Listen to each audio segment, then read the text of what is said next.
sijaweza kufanya marketing vizuri ili niweze kupata wateja frequently. So anahitaji kujua afanyeje. So in short, huu ni kwa mtu ambaye ana struggle kupata bookings. So kama una struggle kupata bookings na tayari umeshalist kwenye platform kama Airbnb, booking.com na kadhalika, kitu ambacho unaweza kufanya namba moja, tunafanya optimization. Kuhakikisha kwamba tunapitia ukurasa wetu ule wa Airbnb, booking.com na hizo zingine, kuhakikisha kwamba details zote ziko vizuri. Unajua sometime changamoto ile kuwepo ni kwamba either picha zako ni mbovu kwa sababu nyumba yako yenyewe ni mbovu. Kwa hiyo kama nyumba yako mimi nashumu hapa ni nzuri na bado unataka kupata wateja, basi kitu ambacho unahitaji kufanya kama nilivyosema, optimize booking. Kapige picha nzuri, then ukishamaliza kupiga picha nzuri replace na hizo ambazo zipo sasa hivi. Vitu vingine kuangalia details, kuanzia description ulioweka, maandishi na maneno ulioweka kule au taarifa ambazo umeweka kule kwenye description yako, lakini pia kaangalia pricing. Je, bei ambayo umeweka kule usije kukuta umeweka bei, yani bei kubwa sana kana kwamba mtu ambaye anaangalia nyumba zingine ambazo ziko maeneo hayo ambazo zina quality hiyo au zinafanania angalau zina bei nafuu alafu ya kwako iko juu sana.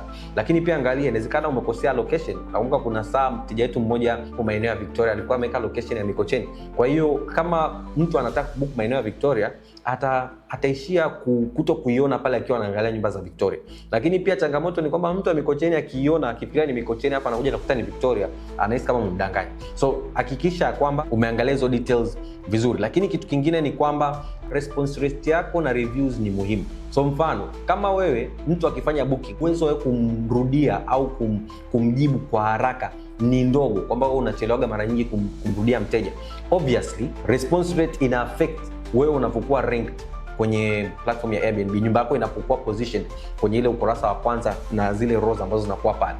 Lakini pia kama pia una reviews mbaya na umekuwa huombi wateja wako wakiondoka wakupe review, so inatokea una reviews mbovu, obviously utakuwa onekani na watu watabuka. Kwa hiyo kama umefika sehemu na reviews nyingi mbovu, bora hiyo account uachane nayo, just go we hide, achana nayo, tengeneza nyingine, anza upya kwa makosa ambayo umeshajifunza, anza kitu kingine. Lakini sasa isiyo tabia yako kwamba kila siku unaanza, kwa sababu kama kila siku unaanza account yako hautakuwa unaaminika, kwa sababu kila siku una review 1 2 3 msijui ngapi mbaya chache nzuri, inafika sehemu tunarudia, yani unakuwa unarudi kwenye mzunguko huo. Tunachotaka ni kwamba unapata reviews nyingi nzuri consistently, kana kwamba inaendelea kujenga uaminifu. Watu wakija pale wakiona reviews 100 alafu una nyota kama 4.2 au nyota 4.5 kwenda 5, that is good. So ukiachana na platform hizi za kuorodhesha, unaweza ukajiongeza, unaweza ukajipromote mwenyewe kwa marafiki zako, ndugu jamaa na marafiki, lakini pia kwenye social media pages.